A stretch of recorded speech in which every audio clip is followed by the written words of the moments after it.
Welcome to another episode of Rhinestones Rants. I am your host, Alyssa Better, and today I have someone incredibly special joining me. Someone whose name may not have been on every flyer or spotlighted on every stage, but whose heart, passion, and impact have been felt in every studio that she stepped into. And her name is Eshe Gibbs. And if you haven't met her yet or know exactly why this episode is happening, you are about to. Eshe has spent years pouring into other people's dreams. A dancer, a choreographer, a teacher, a protector, and for a long time, just an hourly paid, felt like underappreciated powerhouse in the background of someone else's dream. But today, she is the director of a brand new studio called Surge, a space from courage, community, pure creative fire. That's what it was built on. We are talking about what kept her in a space where she didn't feel valued and what finally gave her the strength to walk away, and how an entire group of students followed her, not because she asked, but because they knew she was the one. We'll also dive into what she's learned and how she's the one calling the shots now about business, boundaries, and believing in your own worth. That's what this is all about. Whether you're a studio owner, a teacher, a dancer, or just someone who needs a reminder that your voice matters, Eshe's story will move you. So grab your coffee, take a deep breath, smash that like button, subscribe, share the love, and let's sashay into it. Welcome to Rhinestones and Rants, where the glitz of the dance world meets the real talk of industry and a dance mom who lived it every day. This podcast isn't just about perfect pirouettes and dazzling costumes. It's about the raw, unfiltered journey of raising dancers, navigating the competitive scene, and balancing the chaos of life beyond the studio. So grab your coffee or wine, adjust that messy bun, and join me and special guests for a little bit of rhinestone-covered realness. Click that like button below, subscribe, and let's get into it.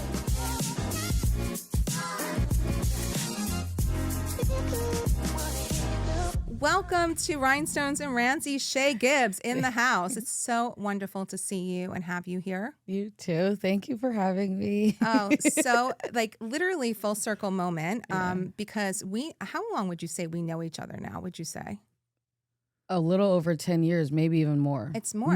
More than 10 years. Yeah, because Joelle just turned 19. Yeah. And I think you know her since she's like 6, turning 7. So it's been quite a while, a long time. And what's so amazing about it, like for those people that are listening, you were one of Joelle's first dance teachers who really looked at her, who saw her and saw like the potential that she had, and probably gave her the most beautiful solos, I think, that she's had. I mean, honestly, like those early solos were like beyond. I mean, your choreography, but we'll get into your choreography in a minute, but you know, the passion that you have for the kids, that was so evident to me, like probably after her first lesson that she had with you. And when parents were like we met at Fierce, and I remember parents lined up at the window and looking, you know, as you were teaching classes, and it was like you didn't see anybody watching through the window. You only looked at the kids. And I think that that's so amazing to me. You know, as a parent watching your child, that's really all you want for them. And when they spend so much time at dance, it made it that much better. I think it's best if we start at the beginning and you kind of just share about like who you are, when you first fell in love with dance, how you've worked your way up. I just kind of want people to get to know everything that I know that's amazing about you, but, you know, just tell your story a little bit. Okay. Well, I started dance when I was 12. I actually did taekwondo before dance, so I was always kind of like in like focus mode. But my family, we're all dancers pretty much. And my sister started, and then I had gotten my black belt from taekwondo, so my mom was like, okay, it's time for you to try something else. And then that's where dance came in. And at first it was rough. We all start at the bottom. We're not great.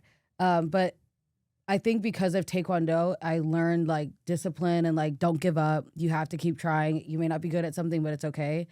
And so I just kept going, kept doing it. And then it kind of just, my teachers were really great. I still talk to them to this day. I see them every year. Where did you start dance? Like where West was Coast it? Dance.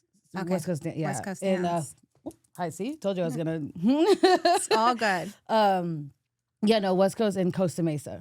Yeah. Okay. So you started. Were you taking one class a week? Did you build it up to taking unlimited classes a week? Like I'm trying to understand or have everybody understand, like, I feel that dance is like either in somebody or it isn't. I mean, it doesn't mean you can't take a class. Of course you can. But once you kind of get that dance bug, it's like, I started doing one class. It was with Miss Gina, and she was wonderful. Like, she's the greatest person in the whole world. And then I just liked it a lot, and it was a lot of fun. And so then I wanted to do more, and so then my mom just was like, all right, let's put you in all of it. And then I don't know if it was unlimited back then, but I know I was in class a lot, and that we were there like well, you every started day. later because, like, in comparison to kids who might start, these days they're starting out of the womb. So parents say, like they're kicking in the womb, then they come out, and then like 2-year-old ballet classes. So to start at 12 is kind of late. It's late in the game, and then to dance as beautifully as you danced, unbelievable. I think that's a story in itself. So you end up starting at 12, you're dancing, and then you end up at Fierce Dance Studio. And did you end up at Fierce Dance Studio as a student, or did you end up at Fierce Dance Studio as a teacher?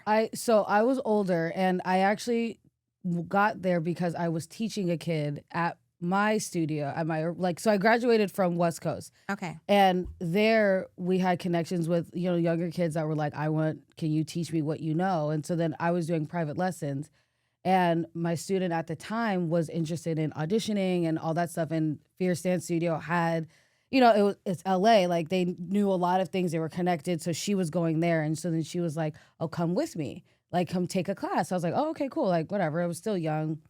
And so then we went there, and I was like, oh, wow. Like, I was very used to extreme structure, like technique, and you're in your ballet class every second. You're not like doing all the extracurriculars. My teachers were fine with it, but it was very much like, we are training you to be like a working dancer. Yeah. Like, and it's going to be all, like, sorry. It's okay. It's going to be like, just like the technique side of it. So then when I went to Fierce, I was like, it was very like loud in like a sparkly kind of way. Like, oh, you're going to do a show at City Walk, and you're going to do this, and just all these like fun things that I was more used to, like almost ballet mindset, but like, right, because for people that are listening, like, and for specifically parents that have kids that are ballet dancers, it is a completely different kind of structure. Yeah. It's like hair in the bun, Yeah. perfect tights, Yeah. perfect netting on the bun. Yeah. Like, it is really strict. And you're right. They are training you for a specific genre. There is no, like, Nothing you're else. training in that. Yeah. Right. And then that's your focus. That's it. And Yeah. there's nothing wrong with that. That's No, amazing. Those love dancers that. are absolutely beautiful. Yeah. But for somebody who may have an interest outside of just the ballet world, to be able to get introduced to contemporary, lyrical, sassy jazz, Broadway jazz, like all of, yes, Fierce was definitely that place, because I've talked about it on other episodes before. They bring out that fire in kids like no other. And they really do have an incredible program, as far as, to your point, dance at Disney, dance at City Walk, and give dancers that opportunity. Yeah, you audition. So you're learning a lot of really important things at a very young age, which I definitely see. Like, if you're not like just on that ballet path, it's an incredible program to go into.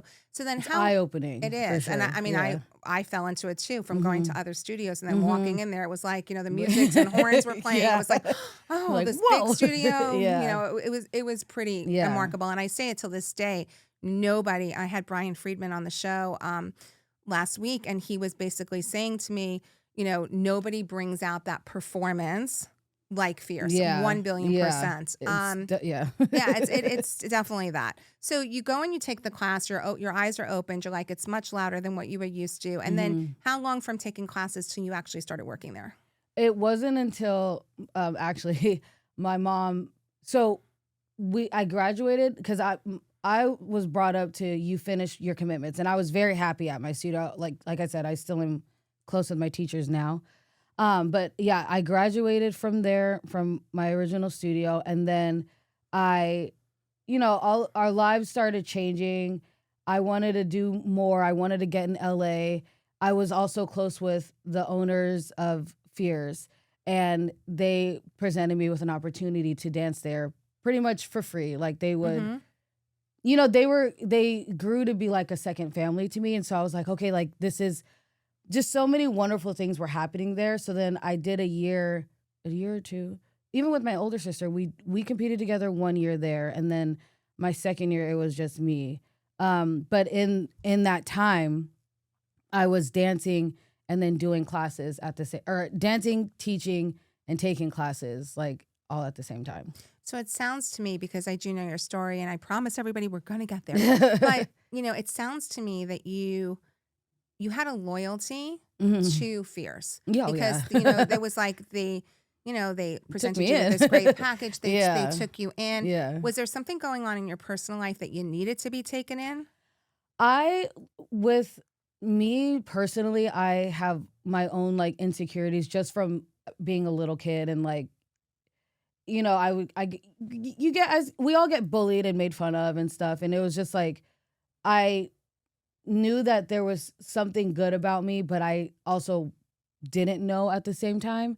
And I remember when I was over there, it was like, they just brought out the confidence that I never had. Yeah. Like I always knew I was a good dancer. I knew that I had great technique. I knew that I brought something to the table, but there was just something lacking in me. Even to this day, I'm always like second guessing stuff.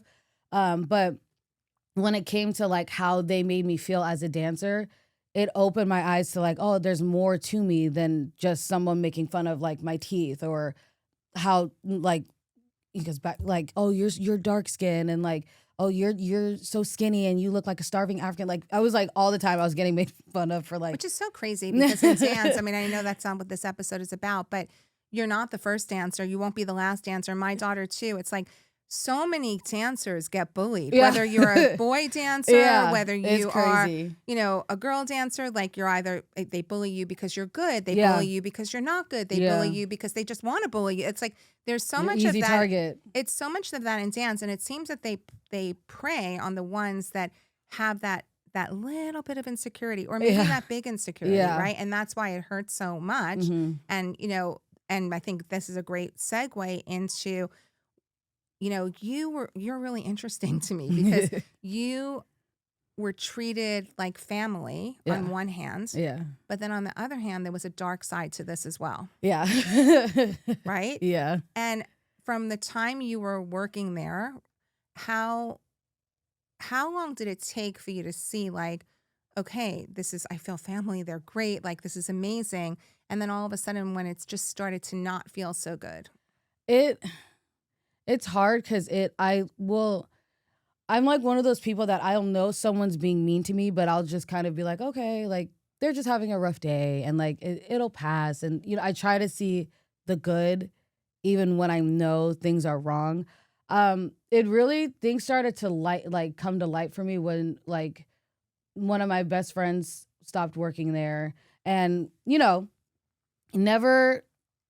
would have our own discussions, but he never tried to like pull me away. He never was like, oh, stop doing this, stop doing, like, he was still very supportive of that. I'm still going to be there. And he wasn't. But it started like, people just kind of started like letting me know things weren't right. And like certain people were getting perks and accolades that I wasn't getting, and opportunities. And it would be things like I can do things with certain kids, but not other kids. And I never really understood why until. And let's talk about that for a second. So when she's saying that there were things that she could do with certain kids versus other kids, and correct me if I'm misspoken, but so like there was an upstairs and downstairs at Fierce. And upstairs, it seemed to be where all of the major dancers were. Like they were considered like the creme of the creme. Like, let's call it the A team, right? The A team was upstairs. But the interesting part was when you came into this studio as a dancer and you were brand new, you weren't going up to the A team. You were staying down. Yeah. And I knew nothing about dance when I first got there. I mean, less than nothing. I was the one who took out my camera and started filming when we were at competition because why would I know not to, right? Yeah. But it was interesting because you would sit out in that big hall with all the parents, and parents obviously talk. And it became probably my first week there, the B and C dancers were downstairs. And the A, it was like, if you got the magic elevator to go upstairs, right? The Willy Wonka ticket, like that's what everybody was looking for. But what was crazy was you would be training these B and C dancers, and these B and C or whoever dancers some of them would become A dancers. Yeah. And then those A A lot of dancers, them. a lot of them got taken away from you. Yeah. My daughter being one of them. Yeah. Right? So she worked with you for a while, got great, Yeah. and all of a sudden she got the Willy Wonka ticket upstairs. So, how did that feel? And I know that people listening to this know exactly what I'm talking about, because there's always that person. So it makes you think, like you said before, other people are getting opportunities that you weren't getting.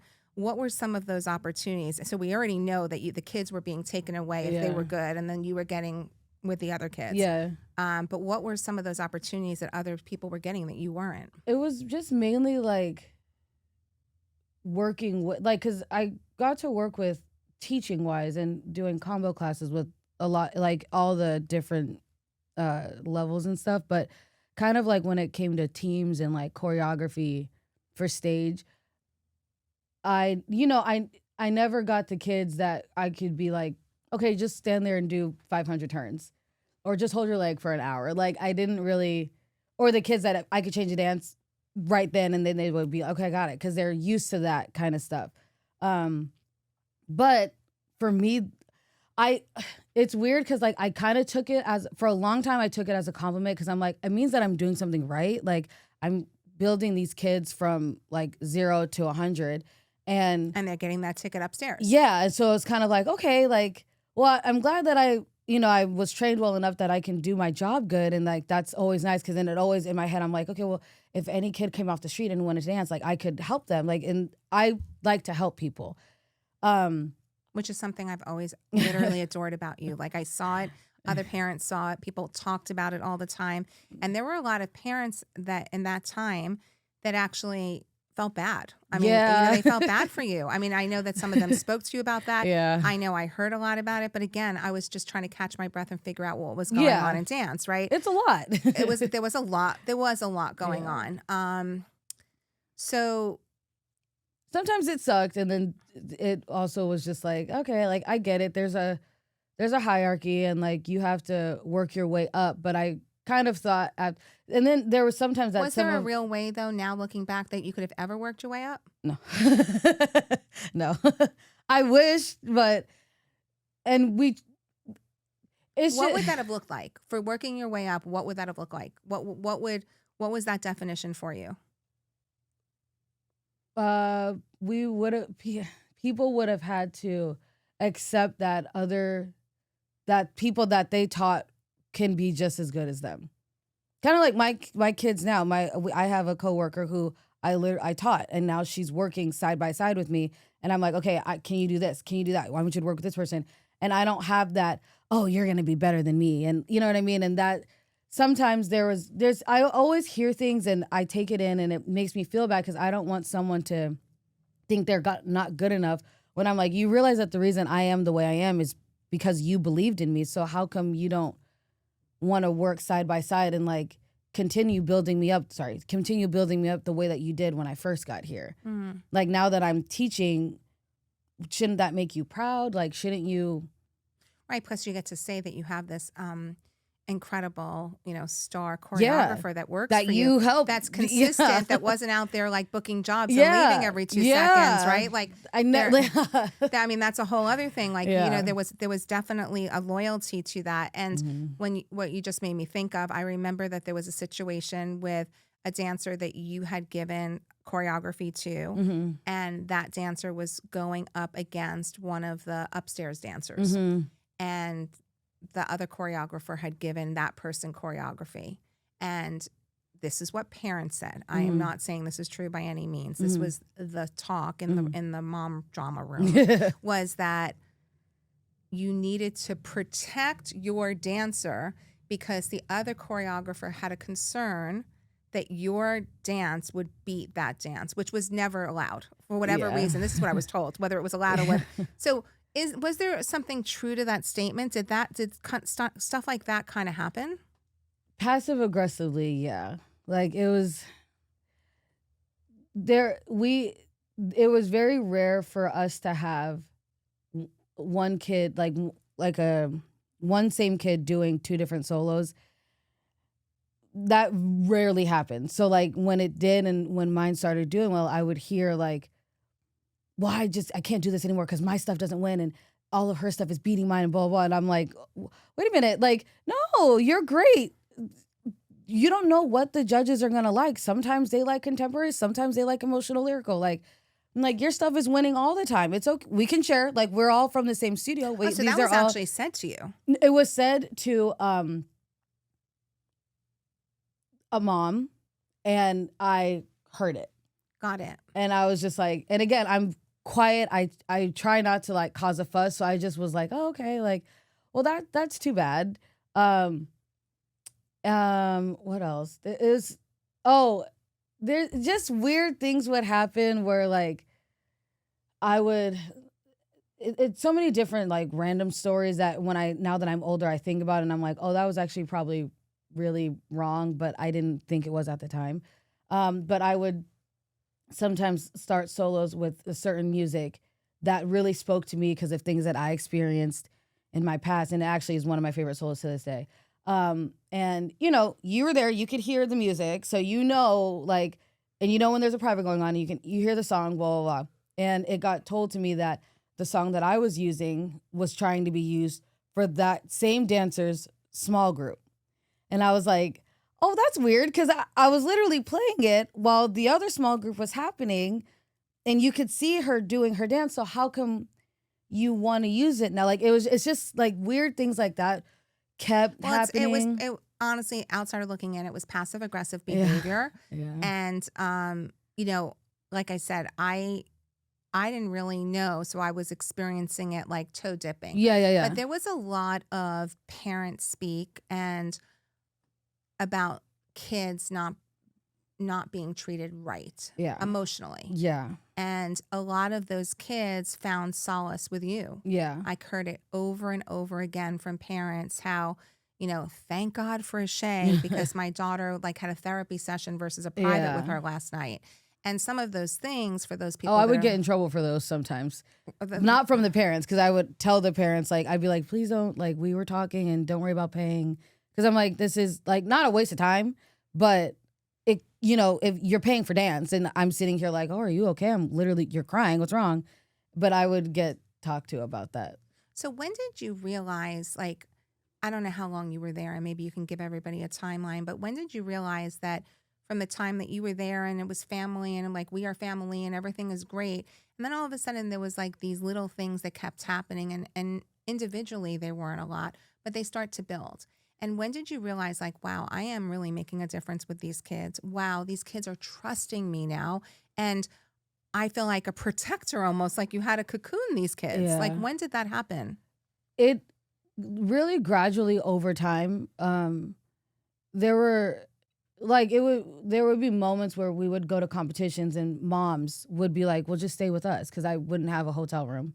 I couldn't afford a hotel room either, because, they're expensive. And all the booking and stuff, whatever.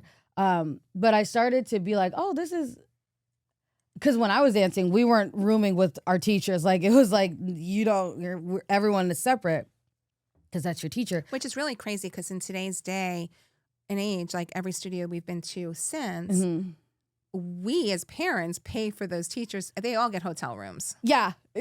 So and I think we were even paying for that then, and some kind of service fee of some sort that, right? Yeah. But you weren't getting the room. No. Okay. I was my first year. This is so awful. My first year teaching there, I slept on the floor, in their best friend's room.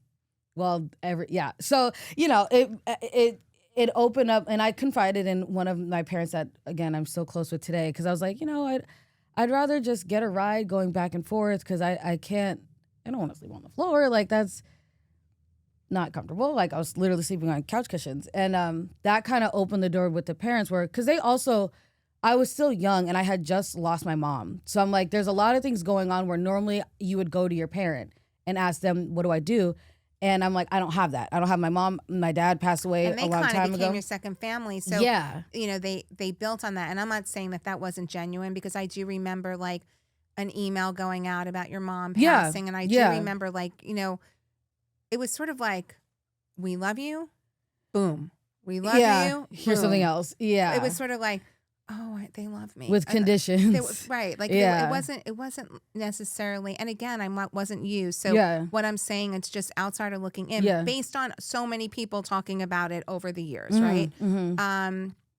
So, and what I'm trying to do here is to really understand, like, you felt a loyalty to them. You then became a protector of these kids. Yeah. So some of the kids that were upstairs were coming downstairs and doing second solos, and they were doing second solos with Yeah. you. Yeah. And then those second solos, those became sometimes therapy sessions. Yeah. And you became very close with the kids. So was there a point during that time you were like, I really need to leave here, but you felt like you couldn't? Like, Yeah. Yeah. Yeah. I didn't want to leave the kids. Like, it was, and it's hard because I have the loyalty to the studio and as a whole too, because I also have in my head, you guys were here for me when I was trying to figure out like where I'm gonna live, what am I gonna do. You know, my family all split up because, you know, we still had a 12-year-old sister, and there's just like all these things, and I'm like, so for me, I was like, I have this, I don't want to leave the studio as a whole because of what the kindness that you've shown me. But then also throughout the years, I've started to see that with that kindness came a price tag. It came a price. There was a price tag that I never thought, because they were to me as a dancer, they were wonderful people. For me, when I started teaching, wonderful. But it became, when it got too competitive, that things started changing, and I was like, oh, I don't know if this is. And then like, was that a time that you felt like you were losing yourself or your identity a little bit? Yeah. It's like, I can't even fathom, like, you're like, you know, being tugged in both directions. And it's like, how did you manage, like, when you feel like because I can't even fathom, like, you're losing a part of who you are. Yeah. And you're in the middle of this. And the way I coped was with teaching.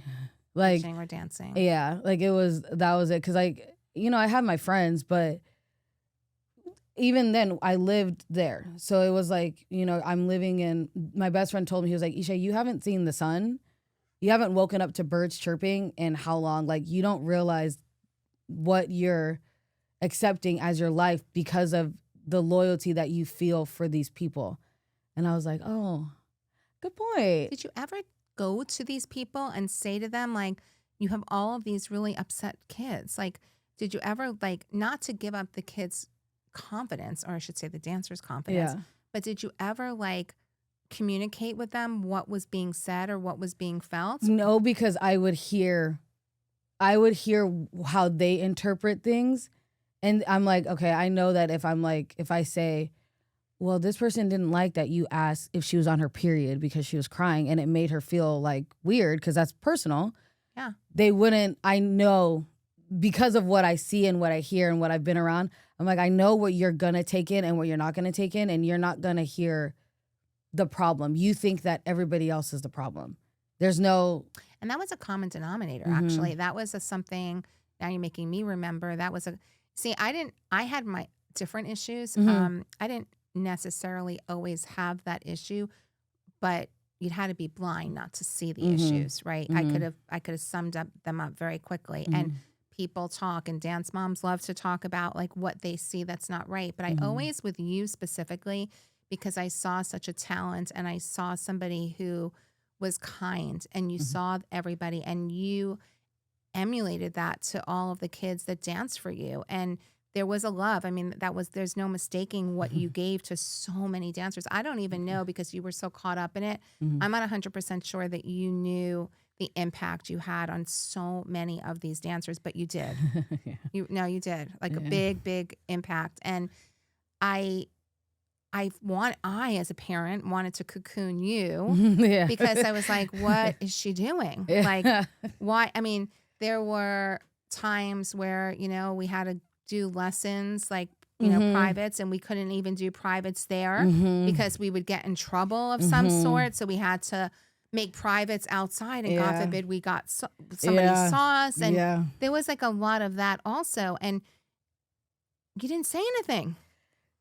I didn't feel, because it's like I had the backup, but I also was like, I don't want to put anybody in the position to have to choose me because of my own insecurities where I never felt like anybody would, not because of what anyone has, like everyone was always kind to me, but like mom wise, but and student wise, but it's just one of those things that I felt all the time that this person was the best person. Everybody had to have her, had to be with her. And I was seeing that the kids that were having issues still were playing the part. And so then I was like, well, even if I say or do anything, I don't think that these hurt kids are going to feel strong enough to pick up and leave with you. Yeah, because I didn't, and I was an adult, like a young adult, but I was an adult. And I'm like, it's a very weird situation. It sounds honestly like, and again, I will not take anything away from somebody who really is in an abusive relationship, but there is such a thing called mental abuse, right? Yeah. There is mental abuse. And, there are war wounds. I still speak to some parents, and some parents still talk about that time as being extremely traumatic for their kids and what they went through. And, sometimes I didn't even know some of the stories, and I hear them now, and in my mouth, I'm like, that went on when I was there. Yeah. Like, how could that have happened? But it did. Yeah. And so I can see that now looking back, for people that are listening, what are some red flags that, because if you had to go back and do it all again, and obviously the theme of this show is if I only knew then what I know now. Yeah. And now you know now, and now your confidence, I'm hoping, is way better than it was then. Yeah. And and we'll get into all the success that you've had, but knowing that, what are some red flags that you should have seen much earlier on and said, I'm out of here, or what parents should be looking for?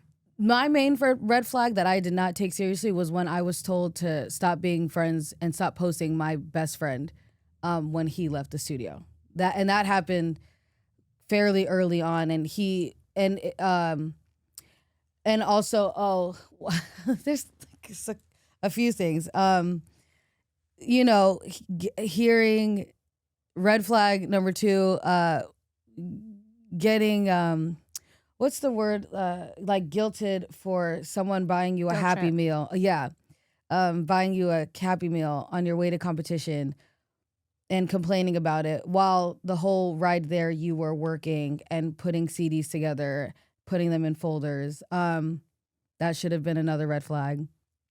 So they bought you a Happy Meal, and then they were basically talking about it. About the fact that they got you a 2 freaking moms Happy Meal. and owners. And I was like, well, now I'm embarrassed because I could have given you $4, but I didn't know, I'm sorry. And then it made me be like, okay, well, they were asking oh, you want pizza? And I was like, nope, I don't want anything because there's a price tag that comes with it. And nothing is free. I'm actually doing an episode on when nothing is free, and there was something that always went with it. And for parent wise and student wise, I think that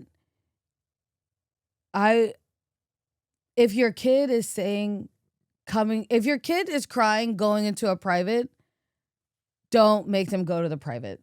Don't make them go in. There's sometimes that we have kids that are, a little dramatic and it's normal. We're all special in our own way. You're dealing with teenagers and you're dealing with hormones and all of that. So that's different. That's not what we're talking about here. But it's kind of just we have to listen to our kids, and when you see something weird, you can note it and make your decisions based off of that. Do you regret not speaking up for these kids then? To an extent, yeah, but the one little bit of me that says no is because it wouldn't have helped. And it's awful, but I know these people fairly well, and even to this day, I'm like, you can't. A zebra doesn't change its stripes. Interesting, you used zebra. I know. Zebra stripes. Lots of zebra stripes and what we're talking about. Oh, yes. God. But no, it's true. I always heard, you can never take spots off a leopard. There you go. Same type of thing. Yeah. And listen to your intuition, because.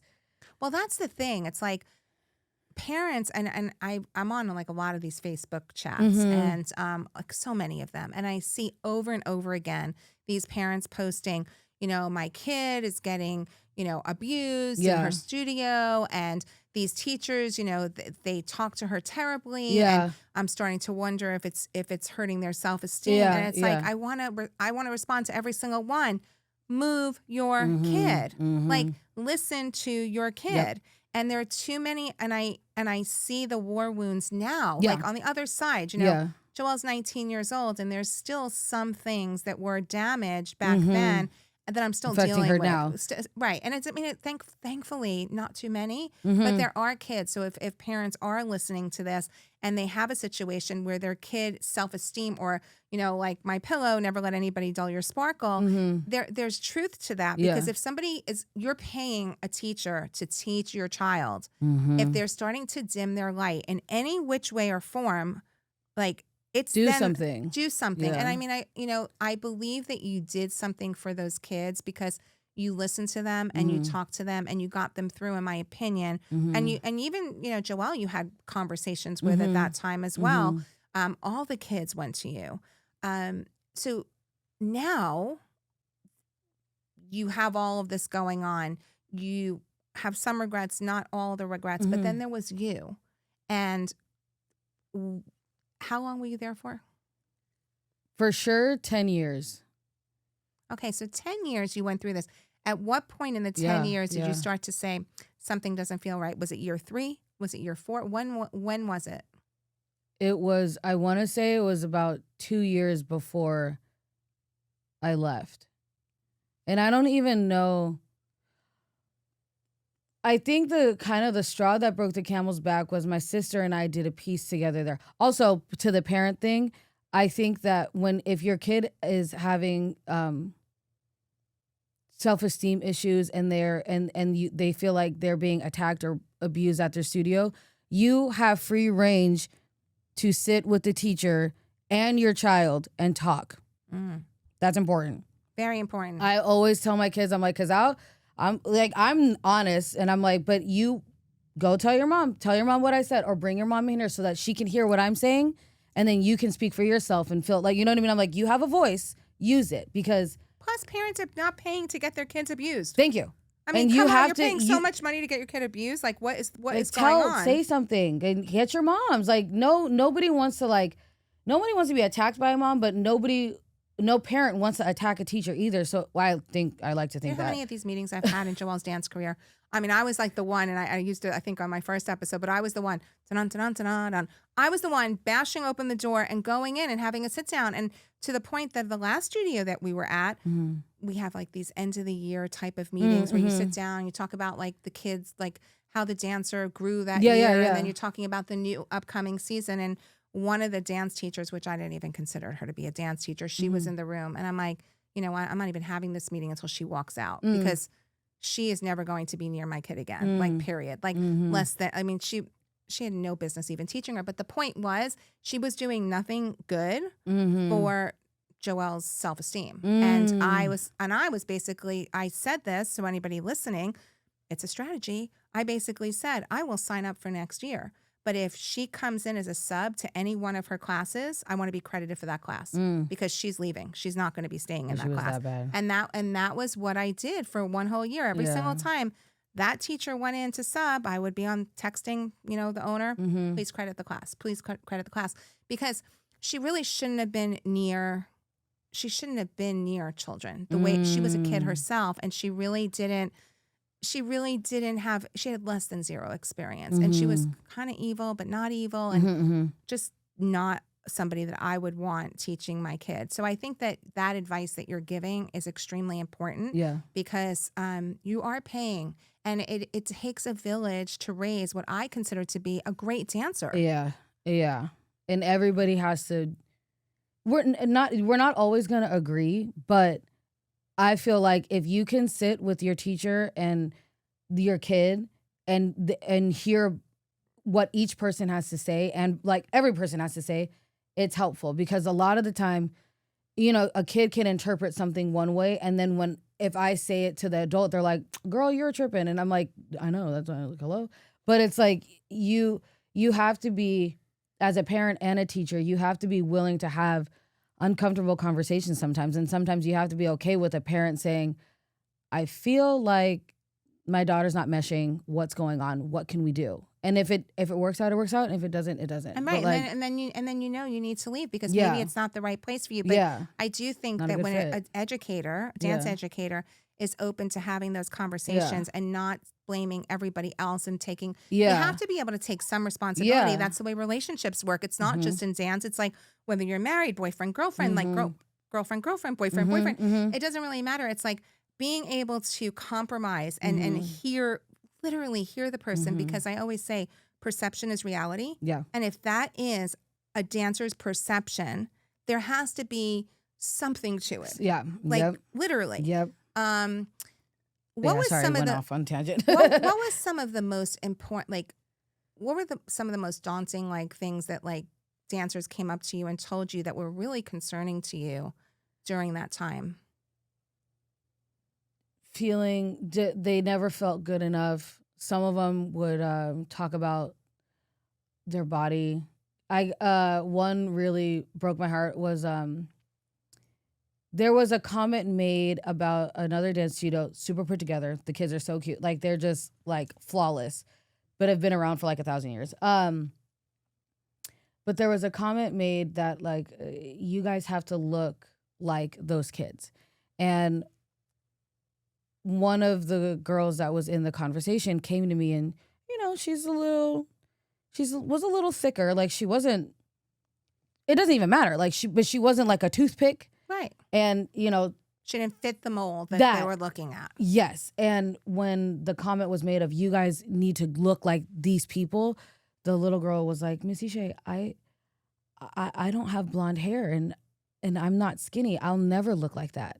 I'll never be good enough for her. And I was like, no, like you're beautiful just the way you are. Like I was like, oh shoot, like That's terrible. yeah. Like I was like, you can't make this people feel like that. This is not an anomaly. This takes place Yeah. in a lot of different Yeah. dance studios. So parents, if you're listening, like talk to your dancer, because Yeah. that's the way eating disorders start. That's Yep. the way, I mean, and we know people Mhm. from that studio and from other studios, by the way, not just Oh yeah. that had dance, like body image Yep. issues. I mean, you have it in ballet sometimes. Mhm. You It have happens a lot. Yeah. It's just sad. And I'm not blonde. And I was like, you can't be blonde. Like you could, but you're like 7. You don't need to worry about your hair being brown. It's just things like that. And again, it also stems back to like me when I was younger, I had a lot of insecurities. So I'm like, but I had insecurities from like kids and like sometimes like family members being a little bit mean to me. So it's like for your teacher that is supposed to like hold you close and love you, to make you feel like, oh, one girl said, yeah, she told me I dressed like a bum. And I was like, what? And she goes, yeah, because she was wearing a big shirt. And, you can wear bigger clothes and it's like kind of the style. But usually for technique, it's like tight fitting. You want to see the lines, all that stuff. But I'm also like, these kids have their own style. You shouldn't, especially a child that's not yours. And even, anyway, you shouldn't say like, oh, you look like a bum today. As an adult to a little kid who is a teenager. Never, like, ever, under Crazy. any circumstances. And that actually did take place. What would you say to a parent who says, well, I can't go and say something because if I do, their solo is going to be taken away or their spot is going to be put to the back? You need to reevaluate. If you like, and I get it because I get it. You don't want that for your kid. And when you know that they're getting like good training and they are blossoming in certain aspects, it is hard to want to jeopardize that. But at the end of the day, with how much self-harm goes on, and we just got to protect the kids. Like you got to do what's right for them. Like parents, be a parent. Yeah. Be a parent. But the kids on the other hand, I mean, I'm on both sides of it. I would get told by Joelle don't a say lot, anything. Yeah. don't say anything. Yeah. You're going to ruin my life. Yeah. And I'm like, I'm listening to her. I'm getting yelled at by studio owners. And I'm always saying like, what the hell is wrong with me? I'm a smart person. Like, how could I be affected like that? So it is a very fine line to walk. But if a child's spirit, I keep going back to that, you got to speak up. Yeah. You actually And do also, something. these kinds of things shouldn't be held over kids' heads, because I even have kids that are like, Mom, don't say anything. Stop complaining. And I'm like, no. Like, I'll hear them say it, and I'm like, no. Let your mom speak. I want to hear what she has to say. It's okay. Like, Knowledge and I can knowledge get is upset. power. Oh, well, yeah. Like, I could get upset for a minute. I'll think about it, and it's going to make me think about, what did I do to make this happen? Like, I don't know. Oh, my kid feels left out. Okay, well, because of me or because of the friends? Well, because friends. Okay, well, then I can make an announcement like, hey guys, everyone be nice. You don't have to be best friends, but you do have to include people. Like, whatever. But I will hear sometimes with even my kids now, and I'm like, no. You let your parent. And if there's like a rocky road between us for a second, that's okay. I'm not holding it against you. A mom and I could not get along. I'm not going to treat you like crap because your mom can't stand me. Like, no. We're two different people. But that did take place at yeah. So much so. I mean, I actually got a phone call once, and it just made me think of it, because I made plans with a bunch of the people to go do a Christmas thing where we were going on a Christmas train with Santa Claus coming on the Christmas train. Like, it was so much fun. And there was a kid and a parent that I was not getting along with. So I didn't invite them. Why would I invite them on my free time to go and do something fun that I was planning? So I planned it, a whole bunch of parents. We all went on the locomotive, like I think it was like the express, like for Christmas or whatever. And we go onto this train, and I get a phone call from the owner.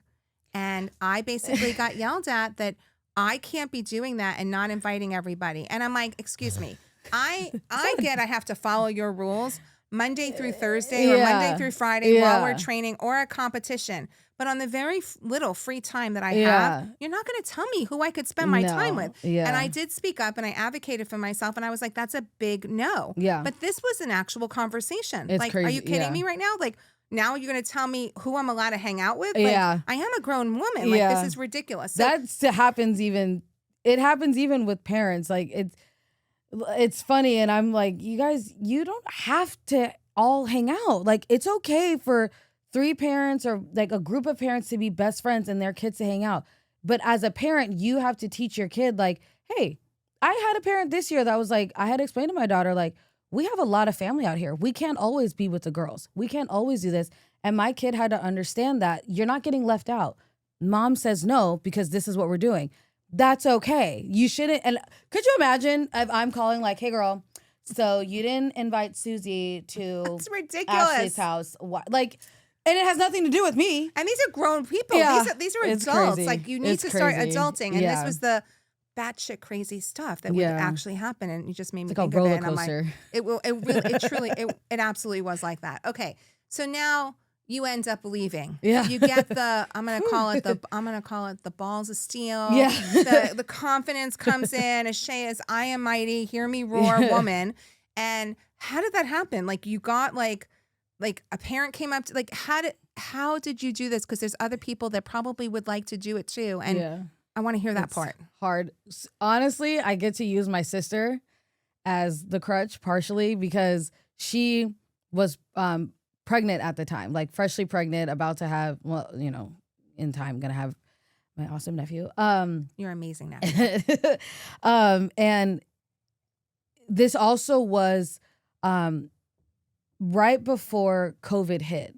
And that was also the same year that my sister and I choreographed a dance together. And I found out that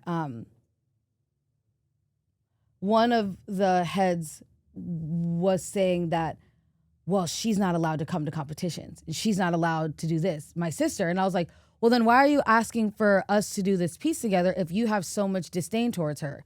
Like, why are you using her for her creativity, but then because she doesn't like kiss your butt, because she doesn't like bow down to you like everybody else? Like, it was because my sister is very like stoic and like kind of scary.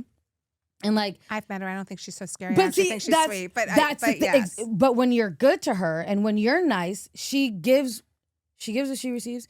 And she also knows everything and knows like the pain that I was feeling, and just, you know, like she would be like, okay, well, you're staying, so I can't tell you otherwise. Whatever. So it was that year that things really kind of started getting the worst of the worst, to where I was like, I can't take this anymore. Like, I can't. watch my kids like or I guess our kids, because they were hers too, crying all the time. The parents are just giving so much and getting so little.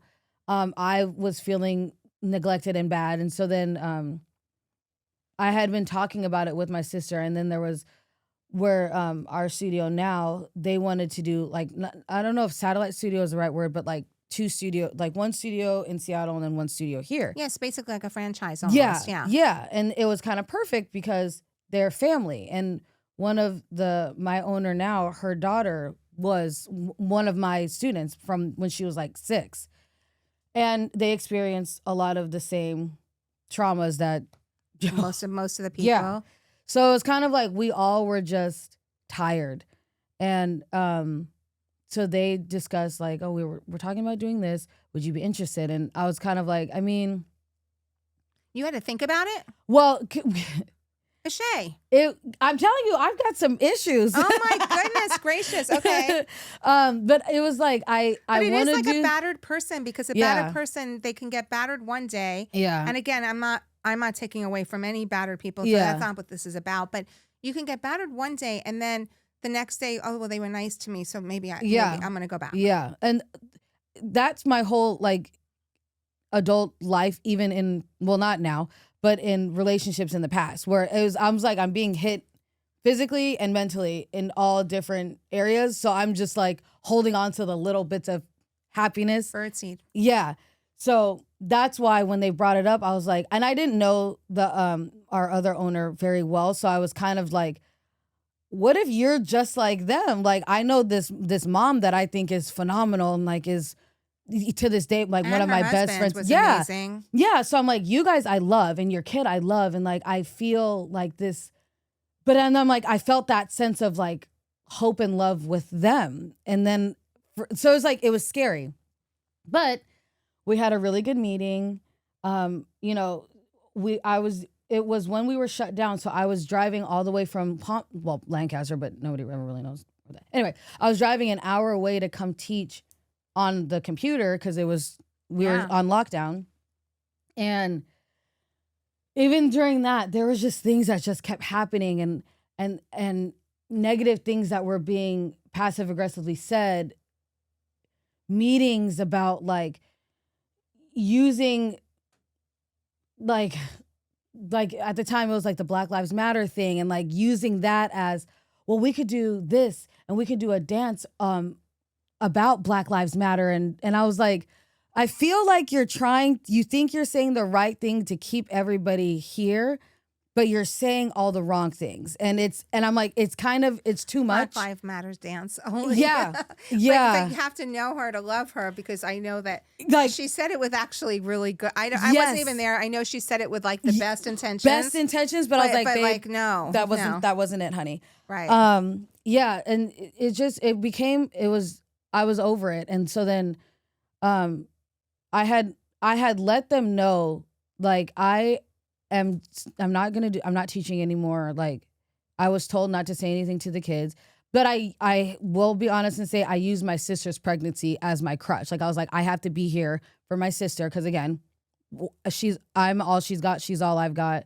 So, I used that to kind of soften the blow. Cause I was nervous about like, you're going to badmouth me. You're going to do what you tried to do to my best friend. And I've seen how they can, even though they sue, they go hard. So that was the other thing that I was like, it was a lot. And then it was also that I have my own, mental issues, but like personal issues where in the past where I've tried to get out of situations with relationships and other things would happen. And it's just like, I'm scared of the backlash and how bad it's gotten and how bad it could be. So that was where my reservations came from.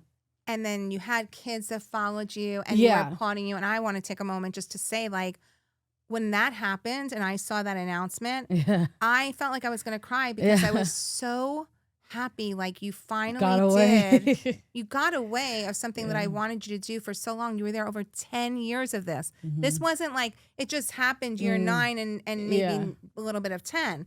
This was probably like 8 years, if not 10 years, that you were literally going through this. Yeah. So to be able to finally have that strength, thank God for the baby. Thank God Yeah. for your sister's Literally. baby. Thank God. Like, you saved my life. Save a life, right? And you were able to pull yourself out. And then you get Surge, which is the name of the dance studio, in case anybody's listening. Amazing dance studio. Where is it located? San Fernando. San Fernando Valley. So if you're there, you should go. Try it out. So you start this, and how long, like when you first did it, like obviously very overwhelming because so to be able to transfer from like, hourly paid employee to now you are running the show. How long did it take you to deprogram yourself from all of that? Because you were programmed almost for 10 years. Yeah. Honestly, I'm still figuring it all out, but it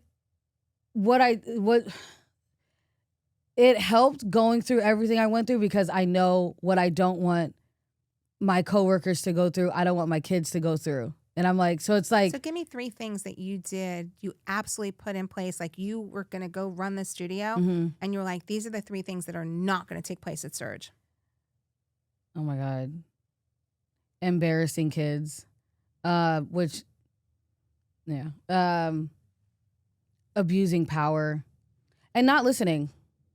Like 3 very important things, which I don't even think this specific studio, it's like lots of studios should take that, adhere to that advice, right? Yeah. You don't abuse kids.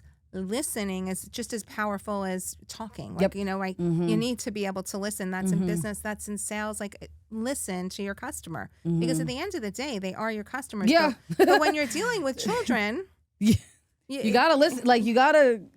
This is someone's kid. Like this is the future of our of the dance world. Ultimately, right? We all love dance, and it's an opportunity to give back.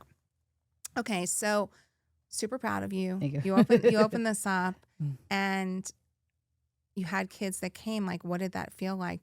Did you finally feel like I am valued? I am like. I was shocked. Even to this day, I'm still like, oh wow, like. When the kids graduate and I'm like, oh, you're still here? Like, oh my God, you're coming back? Like, I don't know. It's I felt appreciated. Like I felt like I wasn't invisible or I wasn't just being used anymore. Did they bash you the way you thought they were going to bash you? Yeah. They tried to get us shut down a couple times. Shut thought down? We wouldn't. Yeah.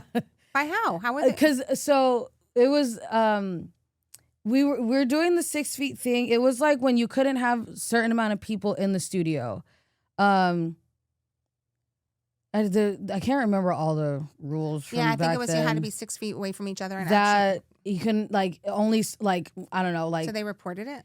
Yeah, and the guy came in and was like, "This is totally fine. This is actually better than what we've seen at any other establishment."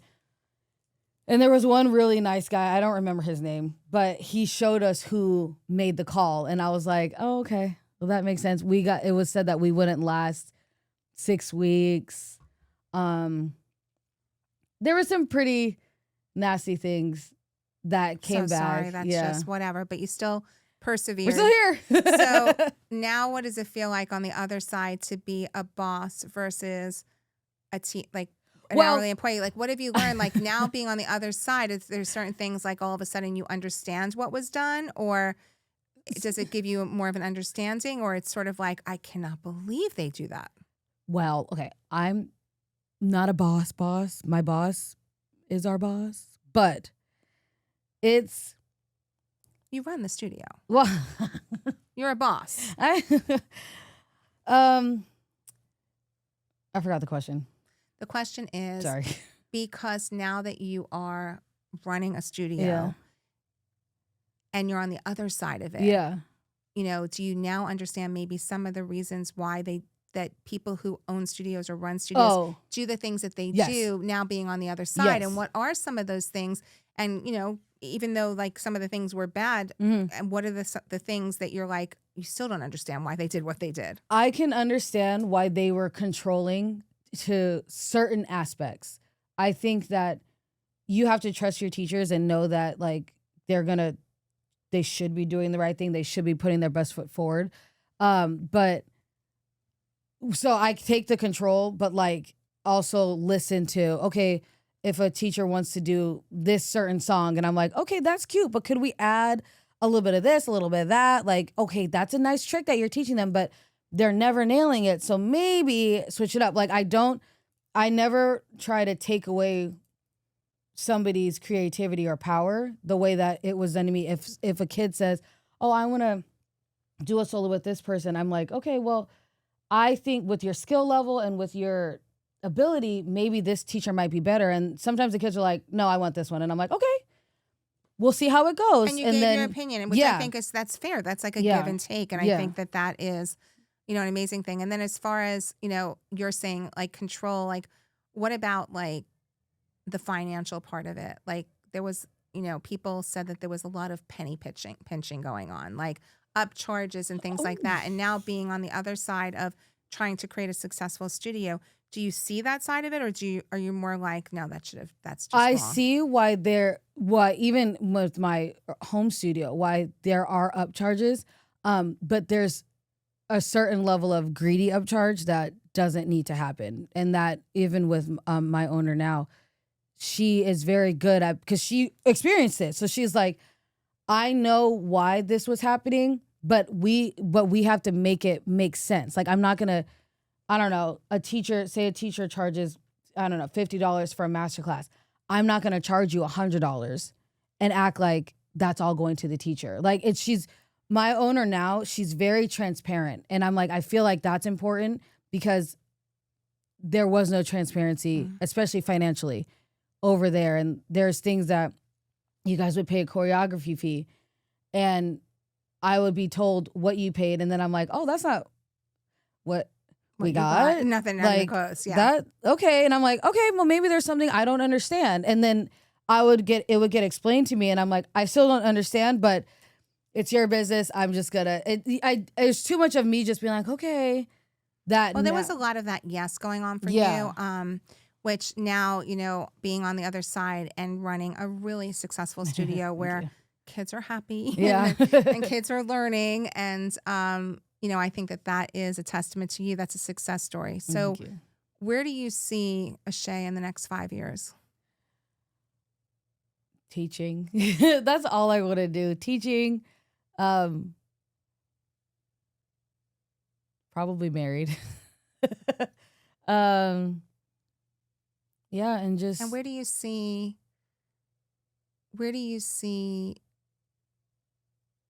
your dream? Like, in other words, like where do you see, like, you want to be teaching, possibly married, but where do you, like, is there more to this dream? I kind of really take every day as it comes, but I feel like I'm living my dream now. Oh, that's all I want to hear. Yeah. That's literally, there's no better than that. And advice to people who might be caught in the same position that you were in. Listen to your gut and do what's best for you. The world is too crazy to be sad and suffer. You don't need to suffer. You need to Life is too short. Life is too short. And as someone who's battled, a lot of those kinds of issues, you have to listen to yourself and surround yourself with people that make you happy and make you feel good about yourself. Well, thank you for being such an blabbing. No, thank you so much for being such an important part of Joelle's dance journey and for so many other kids that I don't even know if you're aware of. You're just such a force and such a positive light, and you were a positive light when sometimes there might have been darkness. So thank you. I'm super proud of you. I can't wait to see all the things that are ahead for you. Thank you for joining Rhinestones and Rants. Thank you for having me. Eshe's story wasn't just about opening a dance studio.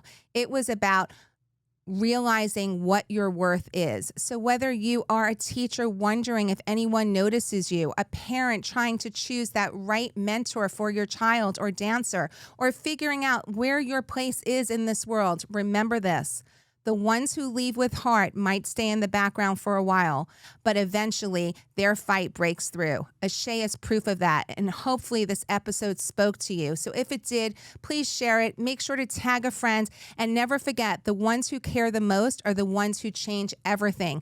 Keep sharing, everyone, and until then, keep shining on. See you next time. Don't let anybody treat you like regular glue, because you're glitter glue. You sparkle, you shine. Get it, girl, get it, friend.